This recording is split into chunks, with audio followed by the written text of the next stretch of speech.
All right, so thank you very much. And I would also like to join in thanking the organizers for bringing us to this wonderful place here.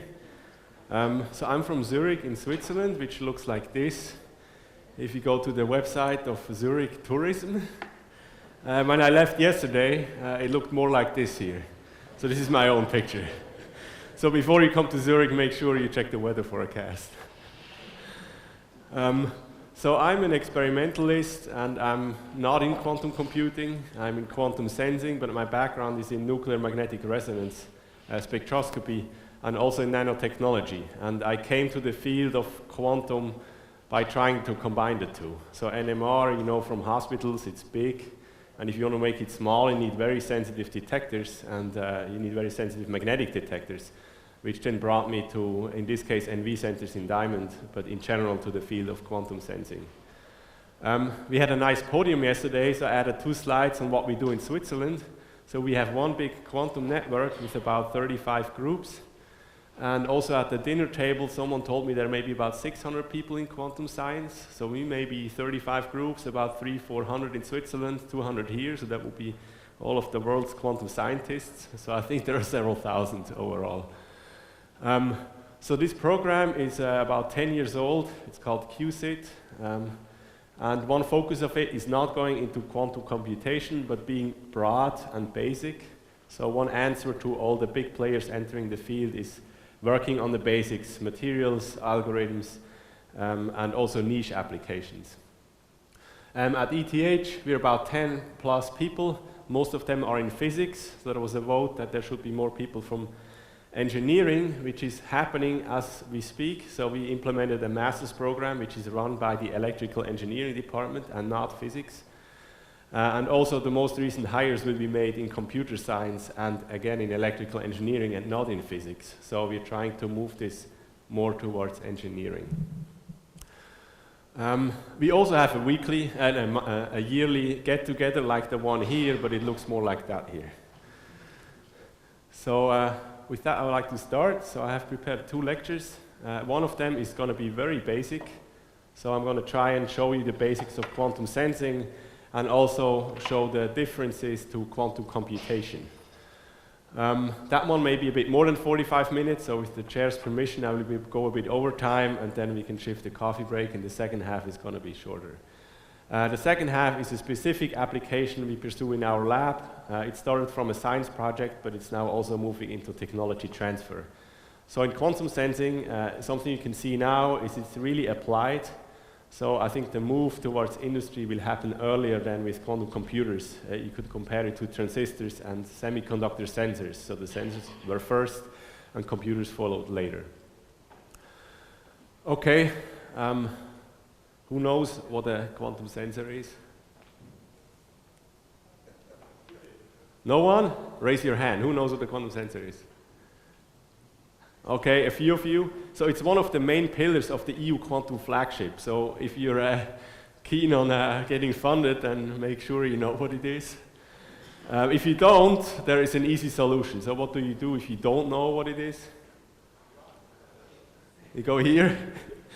And if you go there, then you find this short sentence. There's a few more lines below, but mainly this is an article that provides insufficient context, dated from October 2009.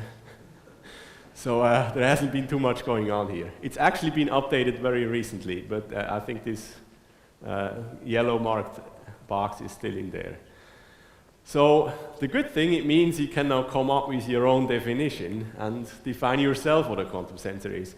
So we thought quite a bit with colleagues in the field, and we came up with 3 definitions that are open to discussion, but I think they can capture the various aspects pretty well. So what is a quantum sensor? So one definition, that's the broadest one, is you can call it an atom-like system. So something which has discrete energy levels. Most basically, what all of you know, a qubit. It could have more levels, but this is the most basic system. And what we care about here are 1 or 2 properties. Okay, you have 2 states, but the really key and important quantity here is the E, the energy gap in the qubit. Because this is something you can measure very precisely using spectroscopy. And you know that the energy levels can change, and that the energy gaps can change if you apply fields. and this is how the whole sensing comes into play. There's a second thing you can measure, which is transition rates. So how fast, if you prepare the qubit here, it will relax to 1 or the other way around, which gives you some information of the density of states at this energy gap here. And this allows you to go to very high frequency measurements. But the key thing is we just want to measure what the energy gap is under various circumstances. Okay, the second definition is something we chose quantum coherence, because if you look around, I'm going to show you some quantum sensors on the next slide. Almost all of them make use of some interferometric principle. So you want to have some wave properties, some superposition, some coherence involved, because this allows you to use all the tools that you also have for quantum computation to make very precise measurements or very accurate measurements. There is a third definition, which the purists in physics will say is the only true definition. Something that uses quantum entanglement or something similar, that's just that you can go beyond classical. So anything which you can do classically, and 1 and 2 you can find classical systems, interferometers or mechanical oscillators. Only number 3 is truly quantum. But if you just stay with number 3, then you're going to exclude 99% of what people use now in the field as quantum sensors. So I think it's not a good definition if you think of having a sensor that actually does something rather than just being a theoretical concept. That said, of course, it's a very interesting prospect, and it will bring the quantum sensor forward.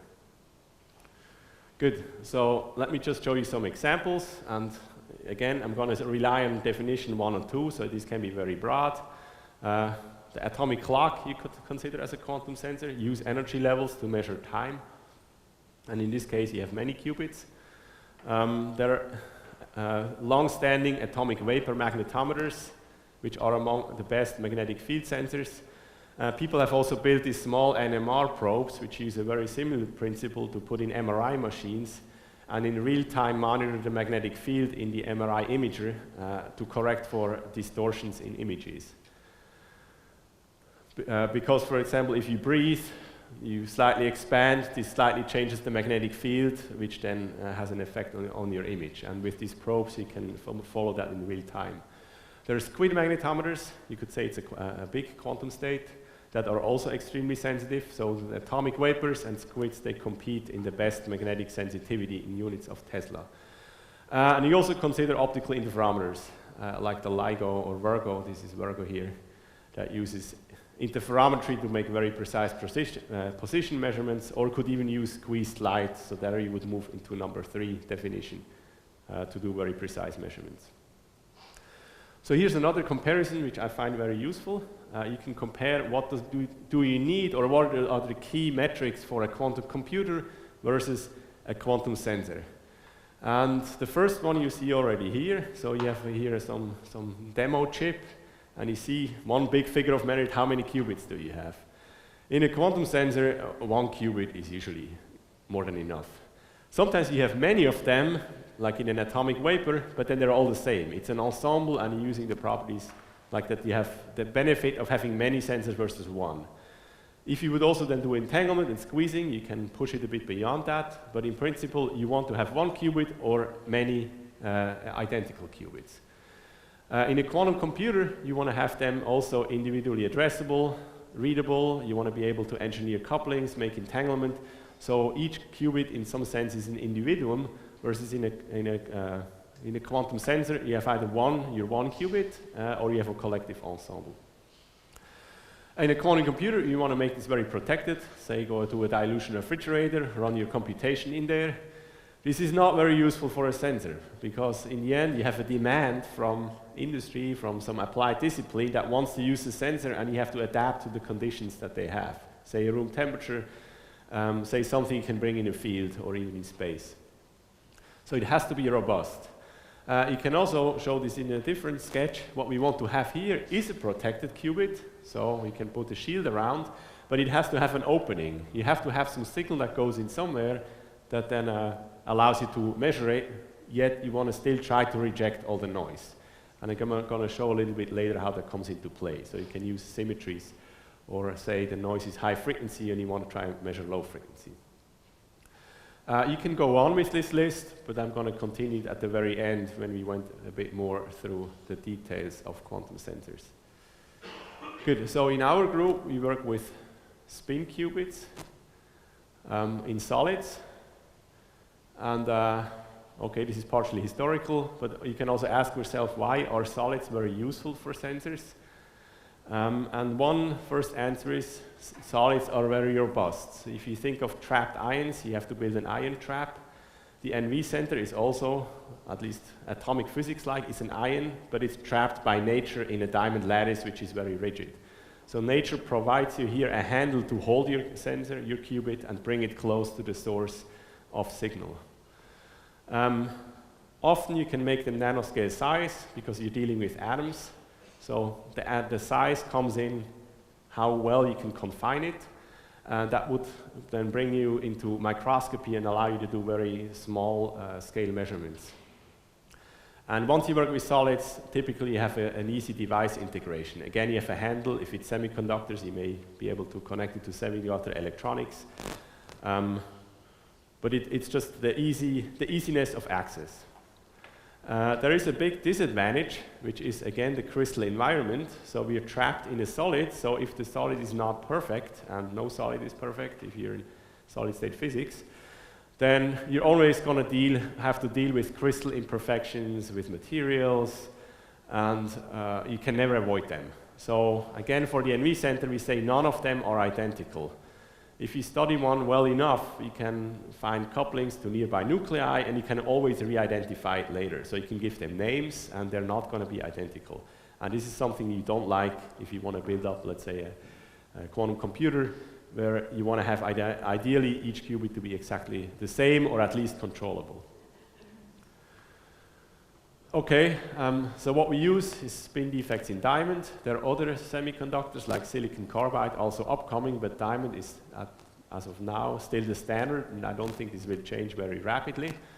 So here are some pieces of diamond. This is our synthetic diamond pieces. This one here is a very pure one. It looks dark because diamond has a high refractive index, but it's an ultra-pure CVD synthetic grown diamond. The yellow one here is one which is heavily nitrogen doped. So as you bring defects into diamond, it adds color, and this is why these defects have been studied for decades, and there are hundreds of them. If you irradiate one of those with high energy electrons, you create vacancies, and after annealing step, you can then have nitrogen vacancy centers that are an NV, a double defect. And they turn from this color here to that one. Just one slide on the nitrogen vacancy center for those who haven't heard it. So here's a lattice structure. Gray is carbon. You have a nitrogen and next to it a missing vacancy. And what we use here is the electronic spin of this double defect. So we have electrons sitting mostly on the vacancy, and they're aligned such that they have a spin 1. So they're magnetic. So if you look at the key features, what are the key things of an NV center? It's magnetic, it has spin 1, it's a single emitter, so you can optically excite the electron here using green light typically, red to green, and then you can re-emit a photon, and you can detect from a single NV center a single emitter fluorescence. And the third point, very important, these two effects here are coupled. So depending on what spin state you have a high level or a lower level of fluorescence. The spin state can also affect the polarization, but this is only important at low temperature, and here we're only going to work at room temperature. So our handle to measuring the spin state is simply this ODMR effect, an intensity measurement of the emitted light. You can continue this. Good feature, you can work at ambient condition. Reason, diamond is very rigid and behaves at room temperature as if it were at absolute zero. Has very high energy phonons, very low spin orbit coupling, and so on. It's a very stable material, so you can find an NV center in about 5 nanometer sized crystals. So this brings in the nano onto microscopy. And you could continue this, they're non-toxic, and so on. Okay, this is a slide on how you make diamond. I'm not going to tell you about it, but I'm happy to share insight. It's a very interesting business. So these are the platforms that we use for NV centers. On the left, you see these CVD grown plates that I've already shown you before. If you put one of those under a fluorescence microscope, which has a high enough resolution, you see these stars in the sky picture here, and each of those points is a single or maybe sometimes a double NV center. So although they're atomic sized, we can see individual ones, and here they're at very low density. So this is why we can see them individual and they're not clustered. Typically we start with this material here, but then we often shape it so to enhance the collection efficiency, so to bring photons more easily out of diamond. And if you image this array here, then the picture looks mostly like that one below. And people have also tried to put them into nanocrystals and then have cells, or in this case a worm, uptake these nanocrystals to use them in biology because they tend to be very photostable. And in addition, you can then also consider do quantum sensing in cells, but that's the next step. These experiments are pretty simple, so you can use a tabletop instrument and you just need a few basic ingredients. You need a fluorescence microscope, so what you see here is a cover slip, there's a piece of diamond, there's green light coming from below and the red light is going the same way and is being collected by a photon counter. And then you have here some gold strip line that allow you to pass microwaves through the area where the NV center is to do spin manipulation. So it's a similar frequency as with superconducting qubits, and it's the same purpose in this case. We try to manipulate the qubit. We don't detect it, so the power we can put in can be very high, but the main reason is spin manipulation.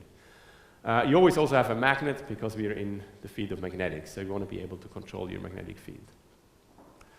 To do measurements, you then focus on one of those spots here and simply analyze the fluorescence intensity as you apply microwave pulses or as a function of time. So let me on one slide just explain you how the physics of the NV center works, and then we're going to go on with more general concepts again. So diamond is an insulator, has a large band gap, and all of those defects are atom-like energy levels, so we need our energy levels in the band gap, so you can have a closed cycle of transitions. And we have two main energy levels, so there's the lower energy, electronic level, upper electronic level, excited by about 630 nanometers. You can go lower. And then there are spin sublevels, which give you the interesting information for sensing.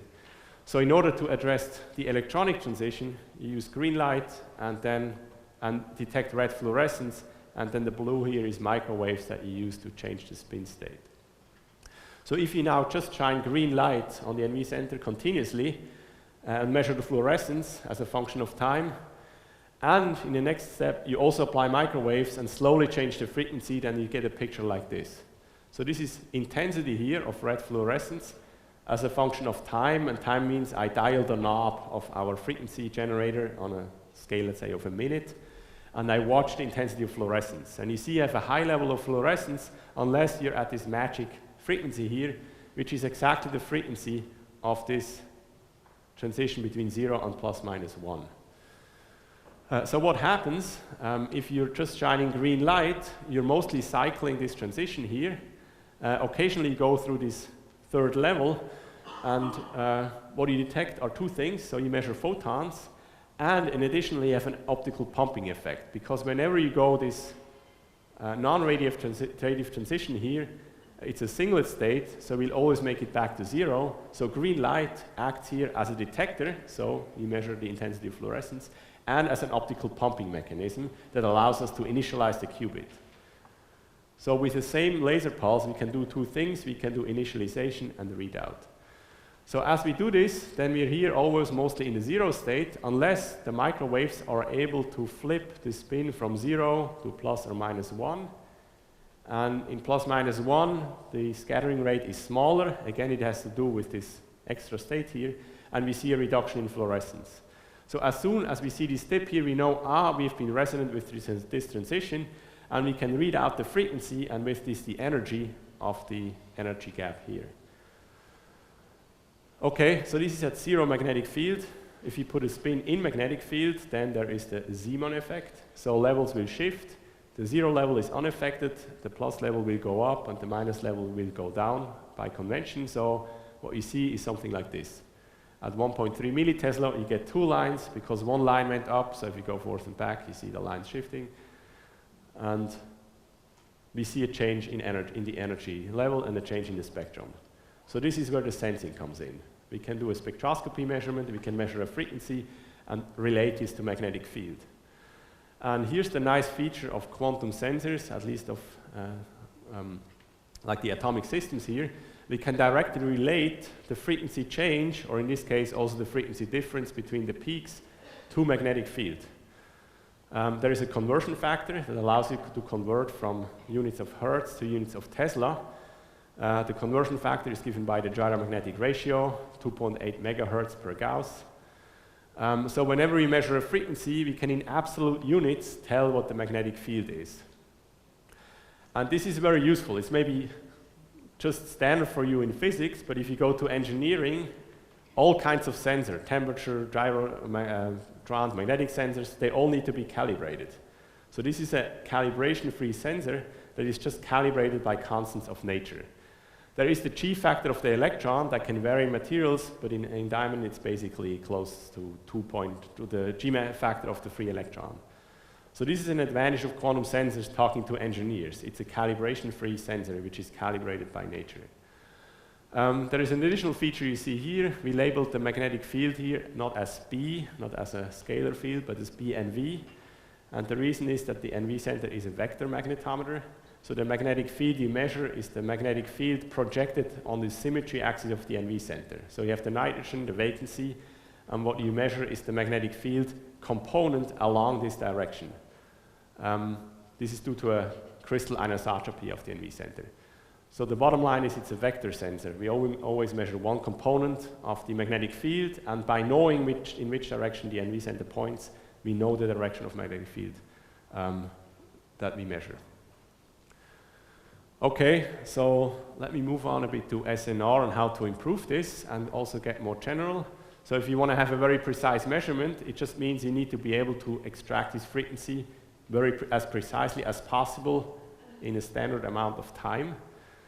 So what we try to do is you focus in here on only one resonance, and then you can look at what the key parameters are that allow you to make this frequency measurement. One key parameter is the line width here. So the narrower the line, the better, because then you have a better estimate of the mean. You also want to have a high contrast. So I told you the fluorescence is higher in one state compared to the other one. This is for the NV center only about 30%. So you need a certain amount of photons to be able to tell high or low intensity. Meaning the higher this contrast, the better.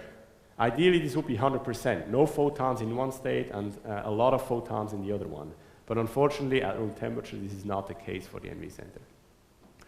And the third number is that you want to have just a very good readout. You want to have many photons, so you want to have a high photon collection efficiency. Most of these measurements are limited by photon shot noise, not by quantum projection noise. So the more photons you get, the better. So if you plug this in an SNR, then signal-to-noise ratio, then the signal-to-noise is proportional to this gamma, gyromagnetic ratio, which is a constant, so you can't change it, times the contrast, square root of counts, which is the shot noise, divided by the square root of the line width. And you can understand this in the more general terms by saying the upper part here is related to readout efficiency, so the better your readout, the better your sensitivity. And the lower part here, the line width, is proportional to the inverse of the coherence time. So long coherence time means narrow line width means a very precise measurement. So to continue, you want to have a very good readout and you want to have a very long coherence time.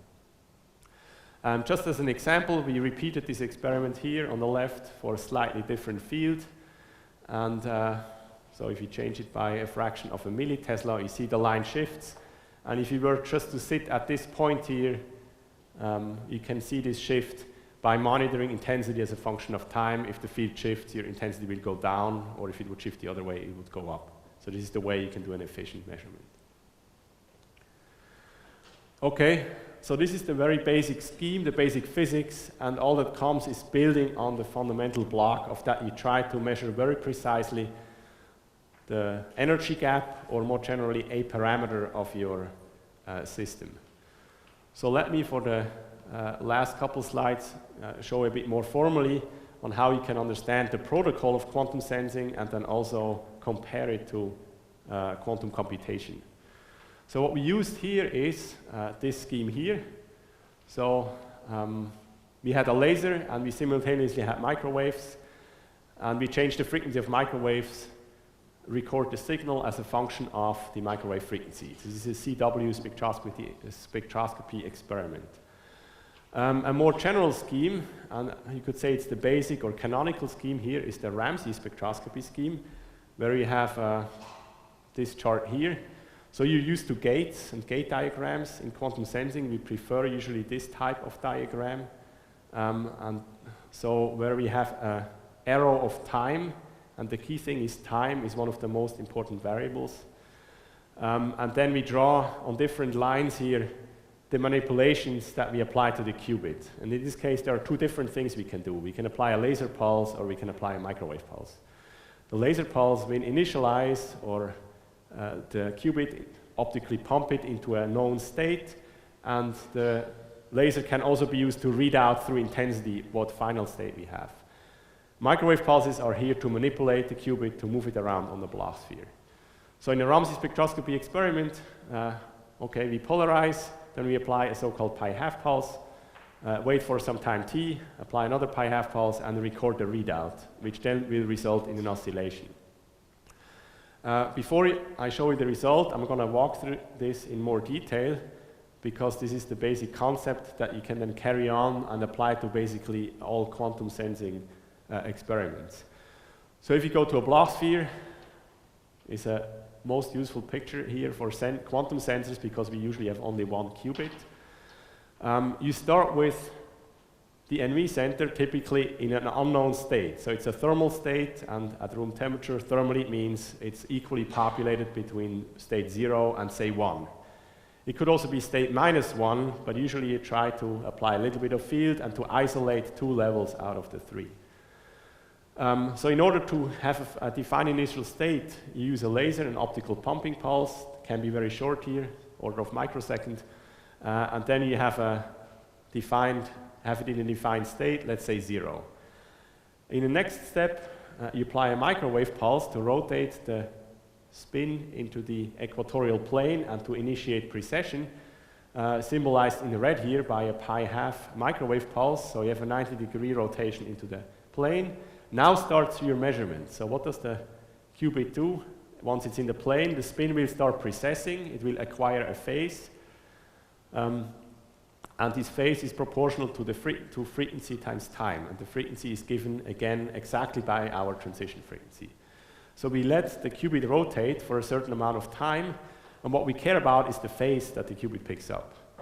After we are happy, we apply another pi-half pulse in order to make the qubit return to the 0 or 1 basis in order to perform a readout, because once we read out with a laser pulse, we just measure probabilities to be in 0 or 1.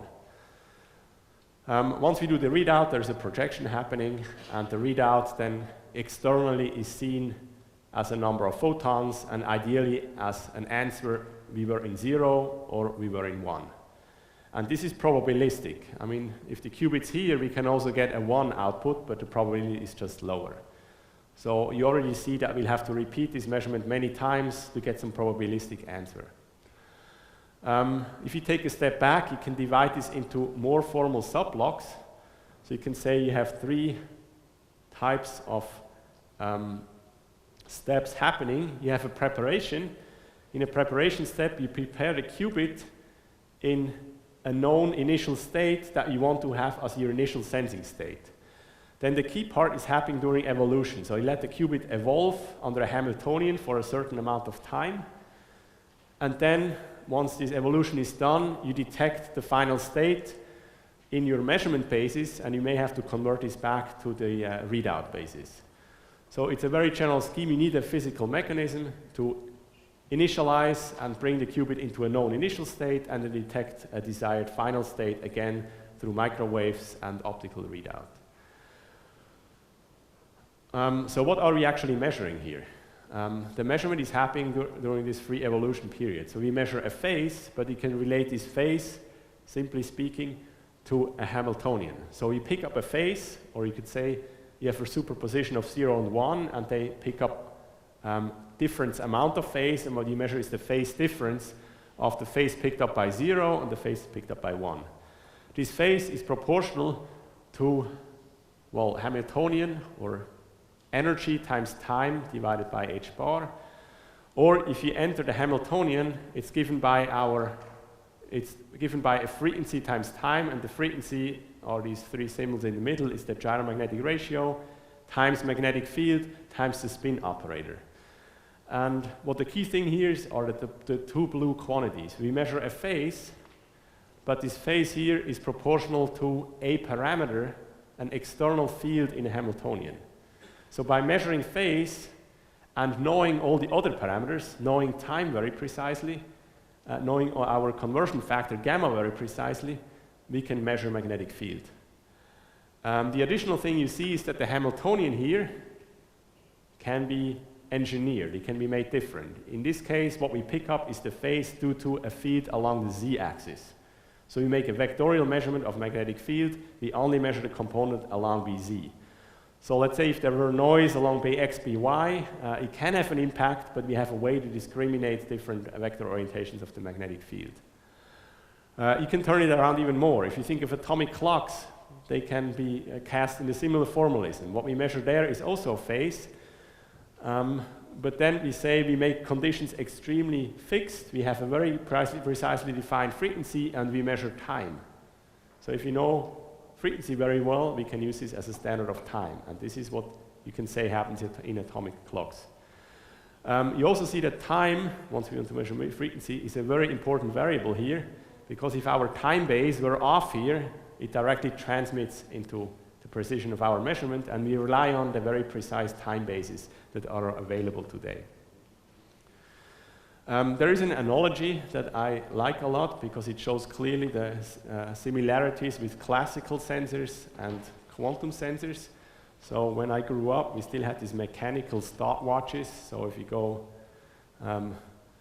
let's say for a run, or you want to do a very fast exercise, then you have one of those mechanical watches where you can push the button and then the digit starts rotating. So how do you do a stopwatch measurement? It's very similar. First, you have to reset your clock. And you do this by pushing the second button here, which would be a laser pulse in the case of a NV center. Then you say ready, set, go, and you press go, and the digit starts rotating. You let it rotate for some time. And in this case, you know exactly how fast the digit rotates. So you measure time. You don't measure how fast the digit goes unless you want to calibrate your watch.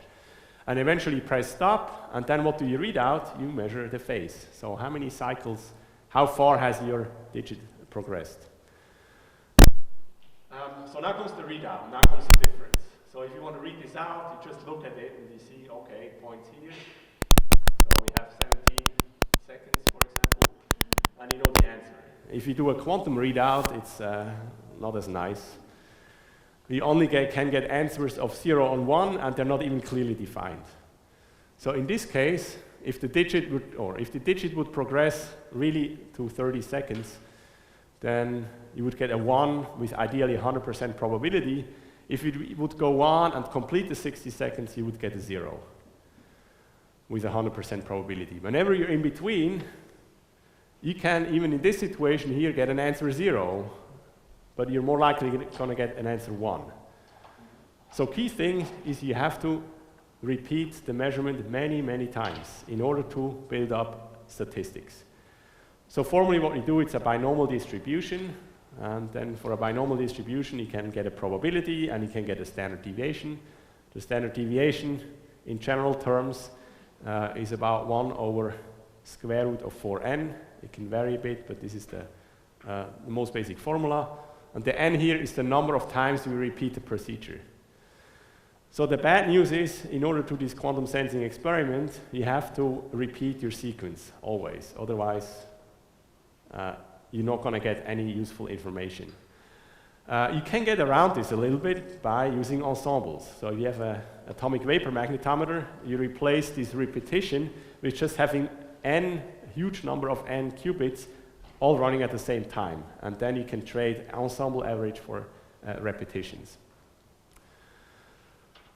So in order to get a better answer, you need to often repeat this as a function of time. So one measurement may not be enough, and you can see this if this digit makes 60 seconds, goes on a second lap, you cannot distinguish anymore whether it made 1 or 2 or 3 laps. So depending on the expected frequencies you have, you may have to combine several measurements in order to get a more clear answer. So you want to have a series of experiments and then recombine them to get a joint estimate of your parameter of your phase. So this is a non-trivial task, and you have to go into probability theory.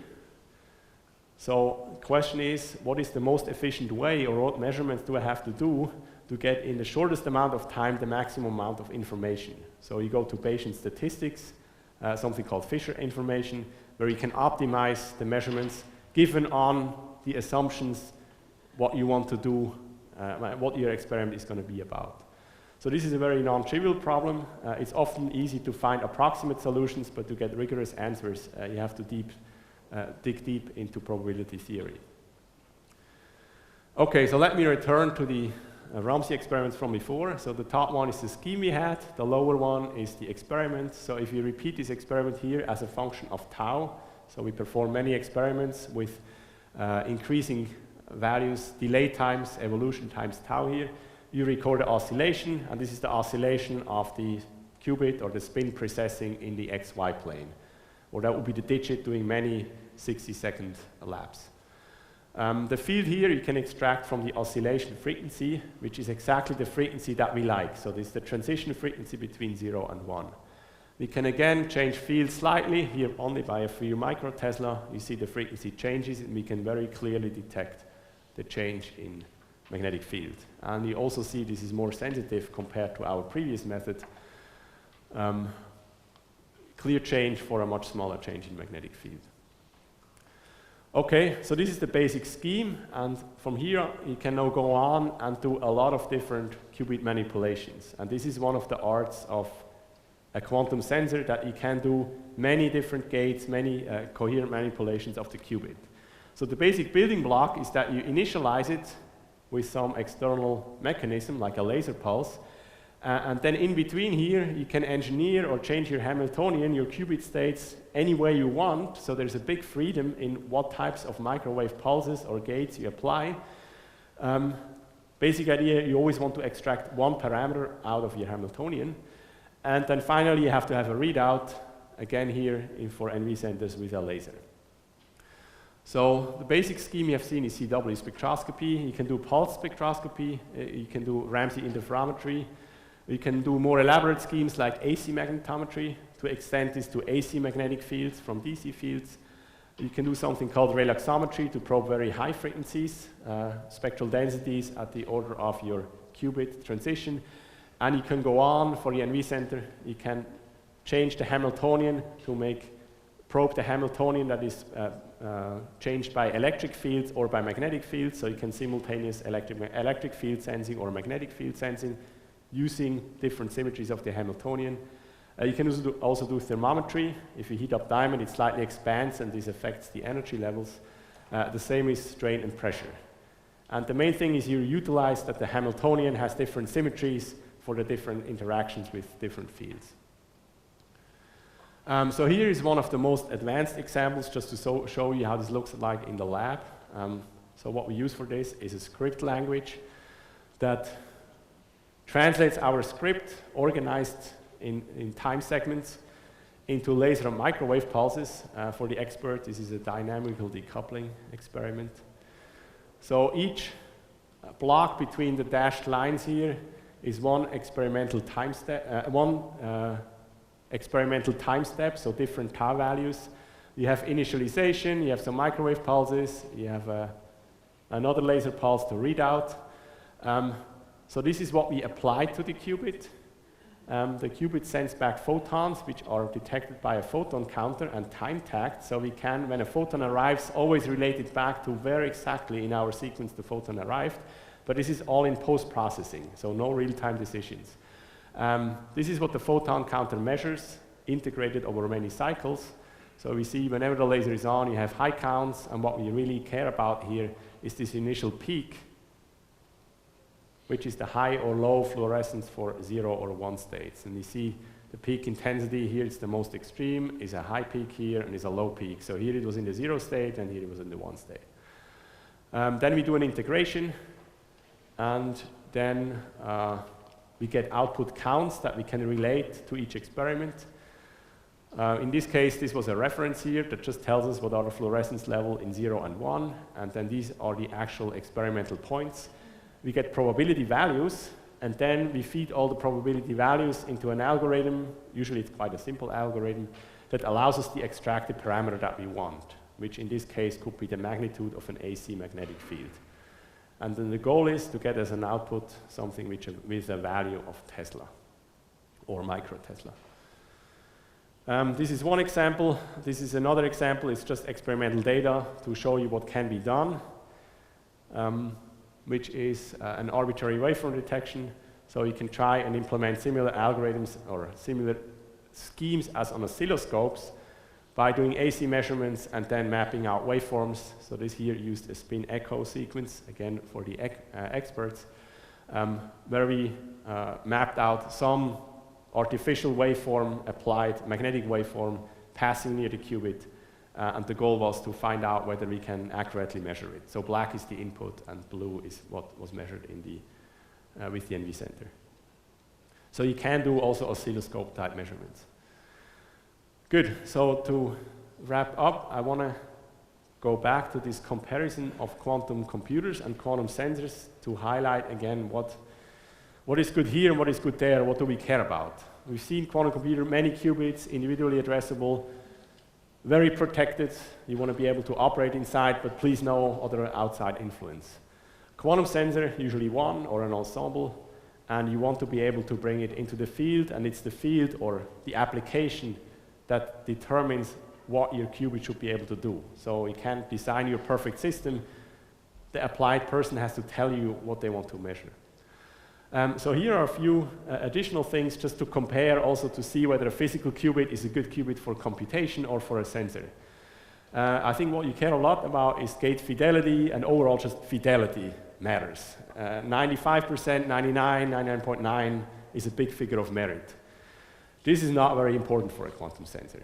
The fidelity simply goes into the SNR, but if you have a 99% or 98%, it would be a 1% change in SNR, roughly speaking. And this 1% is negligible. Usually there are much bigger factors determining sensitivity. However, what we care about is timing. So if the time base is off, you have a systematic bias.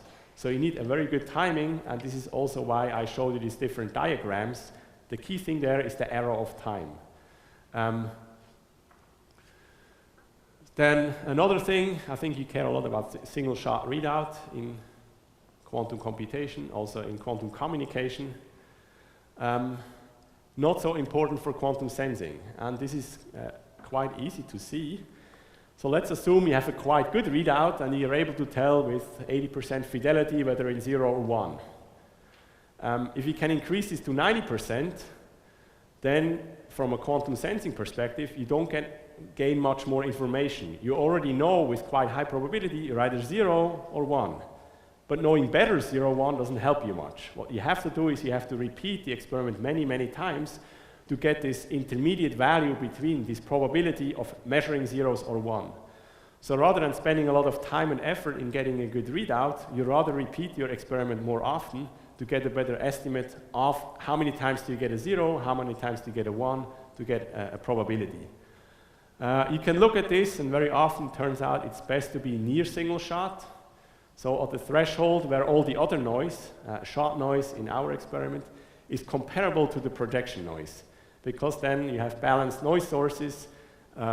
If you were to get more into single shot, it usually takes longer to do the readout, and again, you better spend your time on having more repetitions. Good, then coherence time. So here, the fields share interest. Long-term coherence time is good. For quantum computation, I say one reason is you want to be able to complete many, many gates with high fidelity. In quantum sensing, it goes directly to the SNR. So you want to have a long coherence time for a high SNR.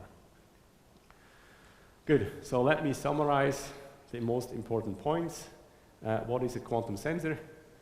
It's usually a single qubit or an ensemble of identical qubits, and you want to use the advantage of coherent states of superposition states. Solid state spins, the most advanced spin here is the NV center in diamond. There are many other defects, but so far people use NV centers because they combine a long list of good properties, and there is currently no other defect that would complete the entire full list of the same properties, although this may change. Especially silicon carbide, there's a lot of research, and silicon carbide is much more integrable into semiconductor electronics. Are often nanoscale size, robust, they're practical because you want to apply them. Okay, quantum sensing relies on a basic protocol, so the key thing is you want to estimate a parameter out of your Hamiltonian. So you prepare the qubit in a useful initial state, you let it evolve such that the Hamiltonian is active and the parameter imprints on a phase, and then you read out that phase. Single shot is not enough, so you need to repeat the experiment or use many identical qubits. And one of the arts is that you can change your qubit manipulations in many, many ways to improve your sensor or give it a lot of functionalities. So with this, I'm at the end of part 1, and I guess we have time for a few questions. Thank you.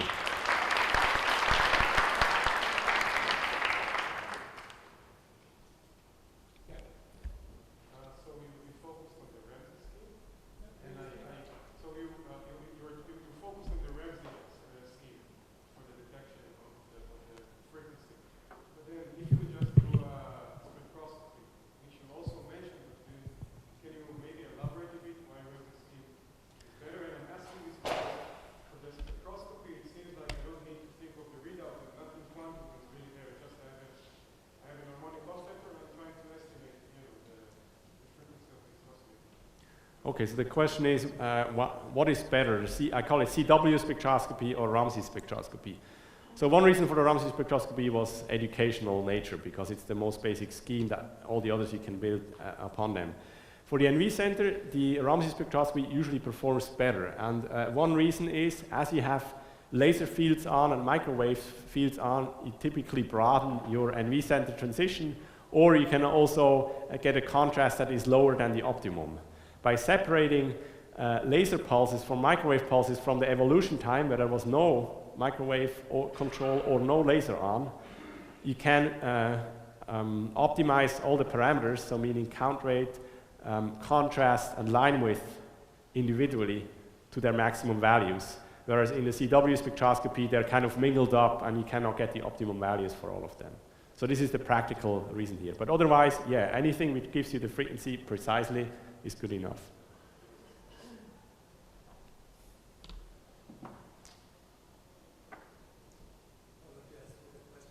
Since you measure accurate measurement in magnetic field in the beam, what do I measure? Do I measure E or do I measure H? Okay, so this is a trick question, I guess. Do I measure B or H? Good, so basic answer, I'm from magnetic resonance. We always care about B and not H. No, it's the magnetic field in units of Tesla at the location of the NV center. So, okay, I would have to check the exact definitions. I mean, we call it B for the reason is, yeah, maybe we need to discuss later on. I'm still confused by the use of the two terms. I always use B, and it works, but yeah.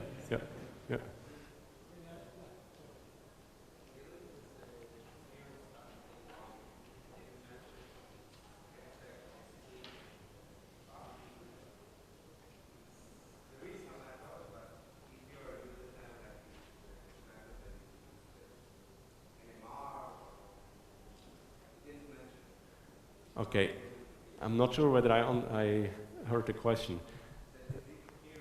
The decoherence?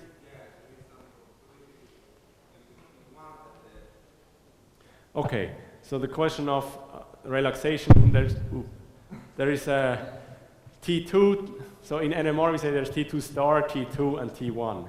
So all of them have can have an influence.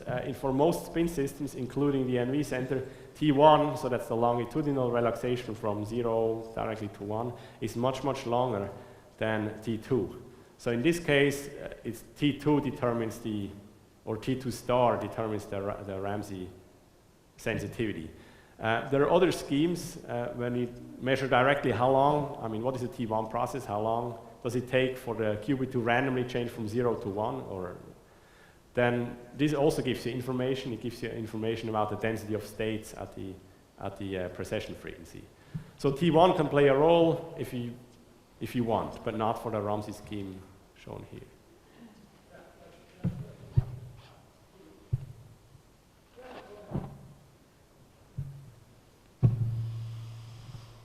Thank you. From your perspective, do we produce a high enough diamond crystal quality in order for you to have a sufficiently good quantum properties for sensing? Okay, so the question is, are the crystals good enough for our quantum applications? So things are never good enough, but they're getting better and better. So crystals we use now, the best ones, again, they're low strain, have low defects, and are made out of the carbon-12 isotope with no carbon-13 nuclear spins, which are magnetic. And these materials are becoming very good. But in sense of, you can always be better. In addition, for sensors, and this is an additional problem, usually you want to have them close to a source. So for diamond, it means NV center is very close to the surface because the source is outside. And the surface is probably the most limiting factor by now, and not the crystal itself. So surface effects of diamond. That would be similar with superconducting qubits with silicon or other materials which have surface states that produce fluctuations. Same with trapped ions. So surface is a big problem. Can you give us the most optimistic performance of the system? What is the lowest field that you will be able to measure? Stability, everything you want is given. What is the limit that you are hoping to get? Sensitivity in magnetic field. Okay, so what's the best sensitivity in magnetic field you could get? Okay, you can answer this in various contexts. So the fields we measure here are microtesla. For one single NV center qubit at DC, you could imagine going down to 1 nanotesla in terms of numbers, which is not very good compared to atomic vapors that are femtotesla. But the big difference here is you measure it on one spin in a volume of nanometers. So the combination of small and sensitivity is important. In order to get there, you need a very good material. You have to work on the readout to get a higher efficiency in a higher contrast, a high collection efficiency, which are all engineering factors that we're trying to improve. So the ideal there would be 100% contrast, a maximum count rate of photons, which are limited by how fast the NV cycles its transitions, which is on the order of, let's say, 50 nanoseconds in average. And then T2 will be on the order of T1, which at room temperature is limited by phonons. If you cool it down, T1 can be, is on the order of a few milliseconds. If you cool it down to 4 Kelvin, it can be hours. So in principle, at low temperatures, you could have a T2 time of hours, in the very best scenario that you're mentioning, like theoretical limit. Thanks. So a single nuclear spin, will you be able to measure? Say again? Will you be able to measure a single nuclear spin? So will we be able to measure single nuclear spin? In one answer, yes, because we're already doing it now. By having the NV center and in the diamond lattice having carbon-13 nuclei around. Then the question, you can say this doesn't count. I want to measure some other outside nuclear spins. And sensitivity-wise, I think this is already possible. The problem is to prove that it's a single spin, because usually if you have outside spins, most typically hydrogen nuclei, there are many of them, and you cannot isolate them well enough to only have one and prove it's one. So the problem is not sensitivity there, but probably more spatial isolation and a dilute system. Yeah, the distance you need for this is maybe about 5 nanometers if you want to measure a direct coupling.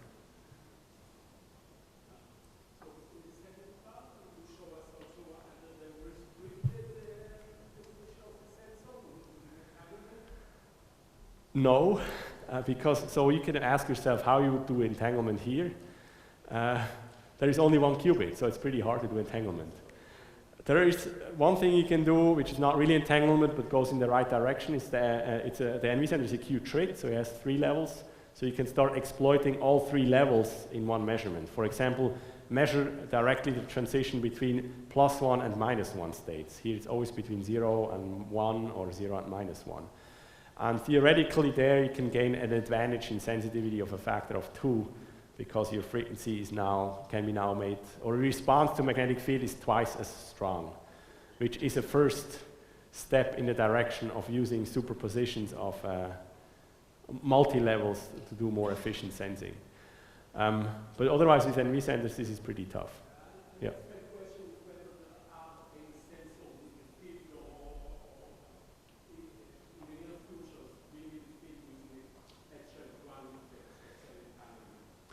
Yeah, so really in the applied discipline, I'm not sure. It may be that atomic clocks are already doing it or trying it, and I think also LIGO has used squeezed light to improve the sensitivity of the interferometer. So these I would say are type 3 applications, but overall it's pretty scarce. Yeah.